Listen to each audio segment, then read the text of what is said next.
Pemeriksaan abdomen akan dimulai dengan pertama kali adalah mengucapkan salam, memperkenalkan diri, lalu juga memastikan identitas pasien, menjelaskan dan meminta persetujuan tindakan yang akan dilakukan, dan yang tidak lupa kita lakukan adalah mencuci tangan dan menggunakan alat perlindungan diri. Kemudian kita boleh minta pasien untuk membuka baju dan meminta pasien untuk berbaring telentang. Dari inspeksi abdomen, kita akan lihat bentuk dari abdomennya, apakah simetris, membuncit atau tidak. Lalu kita juga perhatikan untuk dinding perutnya, terutama daerah kulit. Kita perhatikan apakah ada perbesaran vena, terutama daerah umbilikal, dan kita juga lihat daerah inguinal, apakah ada tanda-tanda hernia. Kita juga lihat pergerakan peristaltik abdomen dan pulsasi. Kita lanjutkan dengan auskultasi abdomen, di mana kita akan meletakkan stetoskop di sekitar umbilikus pada satu tempat saja di dinding abdomen untuk menghitung frekuensi bising usus selama 2 menit dan mendengarkan bunyi usus atau bunyi-bunyi lain seperti bruit arterial atau venous hum. Pemeriksaan akan kita lanjutkan dengan perkusi abdomen, di mana kita akan melakukan perkusi pada seluruh kuadran abdomen dan kita akan melaporkan bunyi timpani atau peka. Kita akan lakukan perkusi secara khusus pada bagian batas inferior kosta kiri untuk menilai timpani area gaster dan perkusi secara khusus pada bagian atas inferior kosta kanan untuk menilai peka hati. Kita tarik garis di daerah linea axillaris anterior kidi pada sela iga 6 untuk menilai ada tidaknya perbesaran limpa dengan menilai perubahan suara timpani menjadi redup.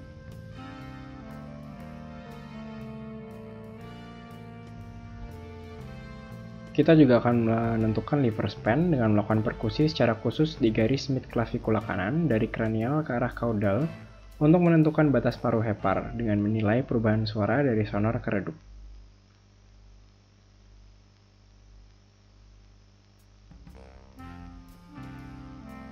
Kemudian akan dilanjutkan dengan menilai batas bawah hepar dengan cara melakukan perkusi di garis mid-clavicula kanan mulai dari setinggi umbilikus ke kranial sampai didapat perubahan suara dari timpani ke redup.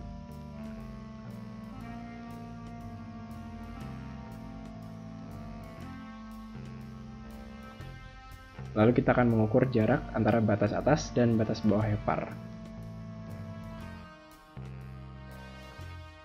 Selanjutnya kita akan mempalpasi abdomen pasien. Yang pertama kali kita lakukan adalah kita akan meminta pasien untuk menekuk lutut.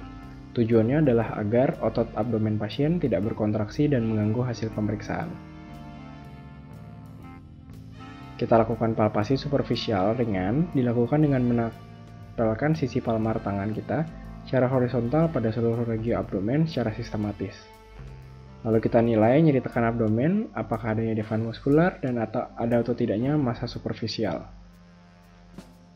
Setelah itu kita lakukan pengulangan dengan melakukan palpasi dalam. Apabila kita menemukan massa, kita perlu mendeskripsikan lokasi, ukuran, bentuk, nyeri tekan, konsistensi, pulsasi, dan apakah bergerak atau tidak pada saat bernapas. Pemeriksaan palpasi ini kita lakukan dengan terus memperhatikan wajah pasien selama melakukan palpasi untuk melihat apakah ada tanda nyeri atau tidak.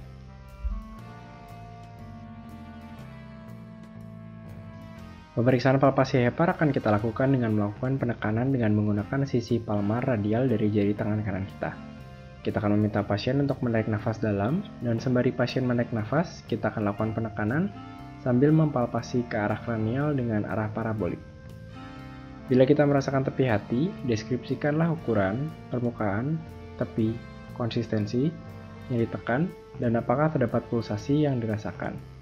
Ketika kita sudah mempalpasi hingga bagian arkus kosta kanan, sekaligus juga kita nilai Murphy sign, yaitu munculnya nyeri dan pasien menghentikan tarikan nafas pada saat palpasi dalam yang menandakan adanya peradangan di kantung empedu.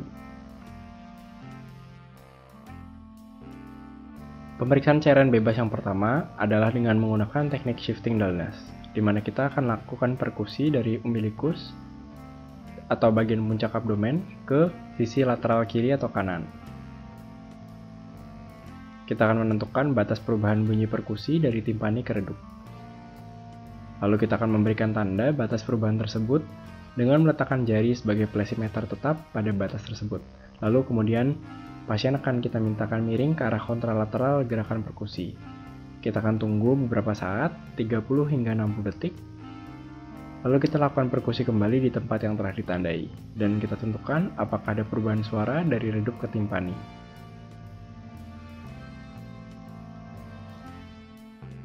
Pemeriksaan cairan bebas yang kedua adalah dengan menggunakan teknik ondulasi, di mana kita akan minta pasien untuk tangannya membentuk sebuah bendungan di tengah.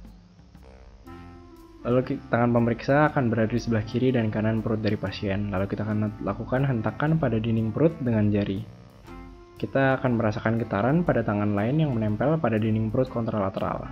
Uji ondulasi positif bila kita merasakan getaran.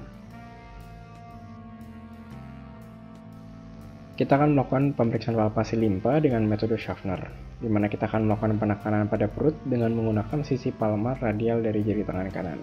Palpasi dilakukan dengan menekan dinding abdomen ke bawah ke arah dorsal pada saat pasien ekspirasi maksimal. Kemudian pada awal inspirasi, jari bergerak ke kranial dalam arah parabolik. Palpasi dimulai dari sias kanan untuk melewati umbilikus dan menuju arcus costae kiri. Kemudian kita akan lanjutkan dengan mendeskripsikan ukuran perbesaran limpa dengan skala Schaffner.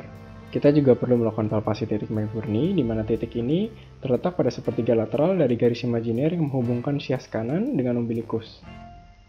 Kita lakukan penekanan pada titik tersebut untuk mengetahui nyeri tekan dan nyeri lepas, dan kita nilai apakah terdapat devans muskular. Pemeriksaan balut teman ginjal akan kita mulai dengan meletakkan tangan kiri kita di bagian posterior pasien setara iga ke-12 pada sudut costovertebral, dan tangan kanan pada abdomen atas, lateral dari otot rectus abdominis. Kita akan angkat jari tangan kiri kita, mencoba mendorong ginjal ke anterior. Kita akan minta pasien untuk menarik nafas dalam, dan di puncak inspirasinya kita lakukan palpasi dalam dengan tangan kanan untuk merasakan mobilitas ginjal di antara kedua tangan.